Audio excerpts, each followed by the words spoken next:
Здравствуйте! В этом видео мы поговорим о Ванге, болгарской пророчице, которую многие почитали как святую. Что о ней думала православная церковь и была ли она связана с советскими спецслужбами? Или же это КГБ хотела, чтобы все так считали? Во время Второй мировой войны Ванга привлекала верующих своими предполагаемыми способностями исцелять и предсказывать судьбу. Многие люди посещали ее, надеясь получить подсказку о том, живы ли их родственники. Ее навещал также болгарский царь Борис III. После того, как коммунисты захватили Болгарию в 1944 году, Ванга пережила тяжелые времена. Они насильно навязывали атеизм, ограничили религию и запретили ясновидящих и провидцев. Ванга была подвергнута гонению и даже обвинялась в том, что она югославская шпионка. Коммунистическая власть была зациклена на цели преодолеть религию и все формы суеверий. Однако люди продолжали искать ее помощи. Лишенные официальной религии, болгары нашли в ней выход своим духовным стремлениям. Ванга, как самопровозглашенная православная христианка и культовая фигура, использовала решительно неканонические духовные практики, которые часто были связаны с давними народными верованиями. В 1967 году коммунистическое руководство осознало, что любая попытка помешать людям посещать Вангу обречена на провал. Вместо этого они решили, что смогут хотя бы контролировать ясновидящую и приходящих к ней простолюдинов. Вангу назначили в Институт сугестологии Болгарской академии наук в качестве предсказательницы. Ежемесячно ей выплачивали жалования. Правительство взяло на себя организацию ее визитов, включая сбор платы за консультации. Ванга стала первой и, возможно, единственной официально ясновидящей, нанятой государством Варшавского договора, хотя коммунистические спецслужбы проявляли интерес и к другим экстрасенсам. Присутствие коммунистической госбезопасности вокруг Ванги было сильным, и есть серьезное подозрение, что ее дом прослушивался. Некоторые предполагают, что феноменальные знания Ванги были собраны агентами госбезопасности. Была ли Ванга сама таковой? В частично уничтоженных файлах бывшей госбезопасности нет никаких ее следов. Людмила Живкова, министр культуры и дочь коммунистического диктатора Тодора Живкова, была очарована оккультизмом и мистицизмом. Сам Тодор Живков никогда не верил пророчествам Ванги. Людмила Живкова интересовалась учением русского художника и теософа Николая Рериха Агни-йога. В конце 70-х годов под ее руководством Агни-йога достигла статуса почти официальной государственной политики Болгарии. На этом основании она познакомилась с известным советским писателем Валентином Сидоровым, которого она представила Ванге. Его ранние работы были запрещены в Советском Союзе как идеологически проблемные. Как и Живкова, Сидоров также открыто почитал Ленина. Валентин Сидоров сыграл ключевую роль в ее приеме в постсоветской России. В своей популярной книге о Ванге, опубликованной в 1992 году, Сидоров делился предсказаниями о России. По его словам, она предвидела славное будущее России. Позднее следующее поколение российских экспертов по Ванге использовали работы Сидорова, искажая информацию, пока она не стала соответствовать принципам российской политики национального величия и антизападничества. Самое популярное издание его книги, значительно переработанное уже после его смерти, было опубликовано в 2009 году. Подписывайтесь, пишите комментарии и ставьте лайки. Постсталинская оттепель ослабила цензуру на табуированные темы, но только в период гласности Михаила Горбачева в СССР можно было найти статьи о Ванге. Если в начале ее популярности способствовало разложение православия из-за преследования коммунистов, то потом она набирала популярность из-за упадка идеологии коммунизма.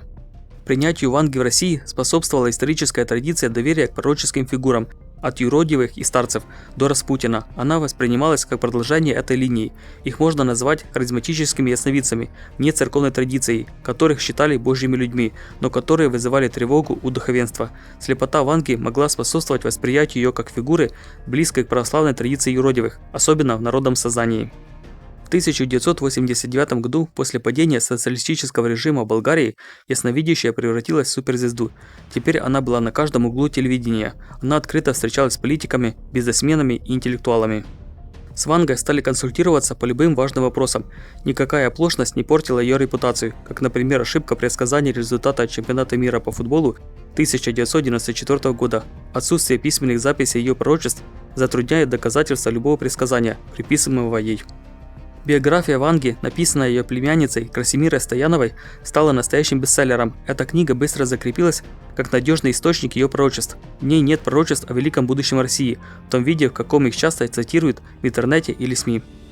После краха коммунизма в Болгарии именно церковь, а не государство, больше всего было обеспокоено влиянием Ванги. Официальная церковь отказалась от храма, который был построен и освящен на средства ее фонда. Одной из ключевых причин этого стало наличие изображений самой Ванги в иконописном стиле, что является серьезным нарушением канонов.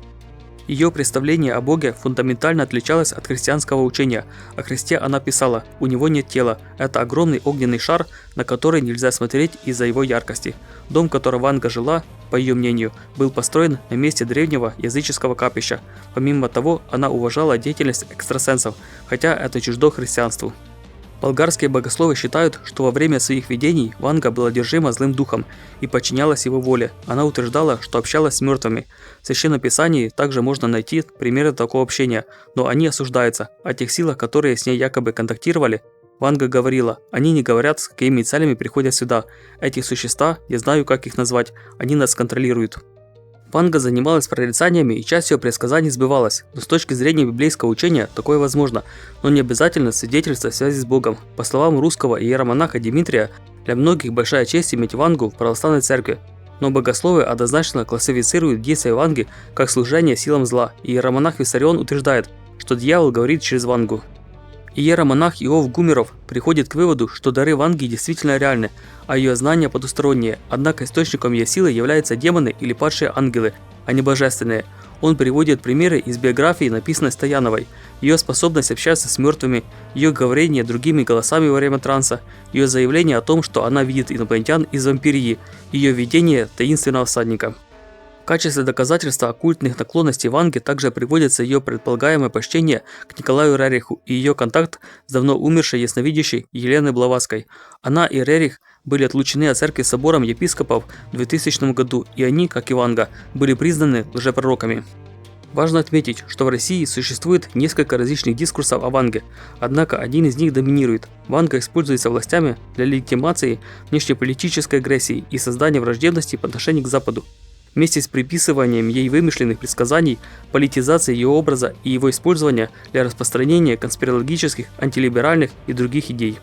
На основании представленных фактов вы можете сами сделать вывод о природе дара Ванги и ее отношениях с властью и церковью. Вы можете поддержать канал, сделав пожертвования. Ссылки на мои страницы на Patreon, Приват24 и PayPal вы найдете в описании под видео. Ваша поддержка очень важна.